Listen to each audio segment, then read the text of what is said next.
లేదట. మొత్తం వాగ్దానాలన్నీ ఎక్కడ నిలబెట్టుకున్నారయ్యా అంటే అదిగో మద్యం షాపులు అన్ని నిలబెట్టుకున్నానమ్మా అన్నట్టుగా ఉంది పరిస్థితి. అందుకే ఓటేసేటప్పుడు ఒక్కసారి ఆలోచన చేయండి అంటున్నామన్నా. ఈరోజు ఒక కాంగ్రెస్ పార్టీ మాత్రమే ప్రత్యేక హోదాకు కట్టుబడి ఉన్న పార్టీ. బీజేపీ పార్టీ 10 సంవత్సరాల నుంచి మనకు వెన్నుపోటు పొడుస్తూనే ఉంది. ప్రత్యేక హోదా ఇవ్వలేదు, పోలవరం ప్రాజెక్ట్ ఇవ్వలేదు, కడప స్టీల్ ఫ్యాక్టరీ ఇవ్వలేదు, రాజధాని ఇవ్వలేదు. 10 సంవత్సరాలుగా బీజేపీ మనకి ఇవ్వాల్సిన ఒక్క వాగ్దానం, ఒక్క హామీ, ఒక్క హక్కు నెరవేర్చలేదు. అలాంటప్పుడు మరి చంద్రబాబు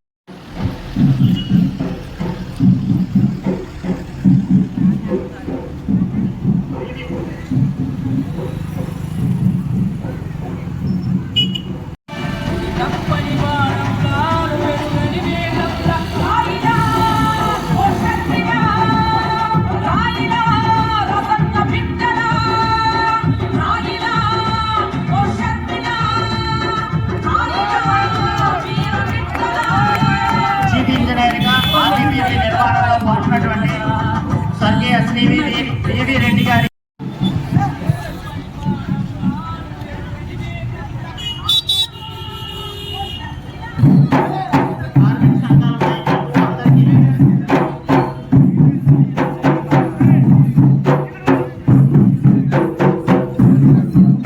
ఎక్కడి న్యాయం, ఇది భావ్యమేనా అని అడుగుతున్నారు.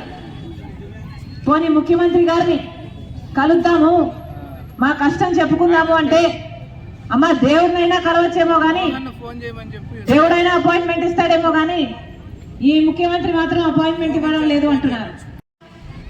ఈరోజు మన రాష్ట్రాన్ని ఒక్కసారి ఆలోచిస్తే మన రాష్ట్ర పరిస్థితి 10 సంవత్సరాలు అయింది మన రాష్ట్రం ఏర్పడి. ఈ 10 సంవత్సరాలలో చంద్రబాబు గారు ముఖ్యమంత్రిగా 5 సంవత్సరాలు పనిచేశారు. ఆ తర్వాత ఇప్పుడు జగన్మోహన్ రెడ్డి గారు 5 సంవత్సరాలుగా పనిచేస్తున్నారు. చంద్రబాబు గారు ఒకసారి దానికి మళ్ళీ భూమి పూజ చేశారు, రాజశేఖర రెడ్డి గారు చేసిన దానికి. మళ్ళీ జగన్మోహన్ రెడ్డి గారు ఒకసారి సరిపోదని 2 సార్లు భూమి పూజలు చేశారట. ఇక అది భూమి పూజల ప్రాజెక్టుగా తయారైంది తప్పితే అది స్టీల్ ఫ్యాక్టరీ అన్న సంగతి మొత్తం అందరూ మర్చిపోయాం. మరి 10 సంవత్సరాలు అయిందన్నా, మన రాష్ట్రం ఏర్పడి 10 సంవత్సరాలు అయింది. పట్టుమని 10 కొత్త పరిశ్రమలు కూడా రాకపోతే మన బిడ్డలకు ఉద్యోగాలు ఎలా రావాలి? ఆఖరికి మన బిడ్డలంతా చిన్న చిన్న ఉద్యోగాలు, 8,000 రూపాయలు, 10,000 రూపాయలు. ఇదేనా మనకు కావాల్సింది? 10 సంవత్సరాల క్రితం మన రాష్ట్రం ఏర్పడితే ఆ రోజే రావాల్సింది మనకు ప్రత్యేక హోదా. ప్రత్యేక హోదా మనకు 10 సంవత్సరాల కింద వచ్చుంటే ఒక్కొక్క నియోజకవర్గంలో 50 నుంచి 100 కొత్త పరిశ్రమలు వచ్చేవి. ఎంత అభివృద్ధి జరిగి ఉండేది, మన బిడ్డలకు ఎన్ని ఉద్యోగాలు వచ్చిండేవి. కానీ ముఖ్యమంత్రిగా 5 సంవత్సరాలు చంద్రబాబు గారు ఉన్నారు. ప్రత్యేక హోదా కోసం ఆయన బీజేపీతో పొత్తులు పెట్టుకున్నాడు, మంత్రి పదవులు తీసుకున్నాడు తప్పితే ప్రత్యేక హోదా కోసం ఏ రోజు మాట్లాడలేదు. ఇప్పుడు జగన్మోహన్ రెడ్డి గారు ముఖ్యమంత్రిగా ఉన్నారు. ఈయన ముఖ్యమంత్రి కాకముందు బీజేపీ మెడలు వంచి ప్రత్యేక హోదా తీసుకొస్తానని చెప్పినవాడు. ఆ రోజుల్లో జగన్మోహన్ రెడ్డి గారు రా చంద్రబాబు మూకుమ్మడిగా రాజీనామాలు చేద్దాం, ఎంపీలందరం రాజీనామాలు చేపిద్దాం, ప్రత్యేక హోదా ఎందుకు రాదు అని ఛాలెంజ్ చేశాడు. మన జగన్మోహన్ రెడ్డి గారు ముఖ్యమంత్రి అయ్యాక 5 సంవత్సరాలు అయింది. ఒక్కసారైనా ఒక్క నిజమైన ఉద్యమమైనా చేశాడా జగన్మోహన్ రెడ్డి గారు ప్రత్యేక హోదా కోసం? ప్రత్యేక హోదా మనకు రాలేదు.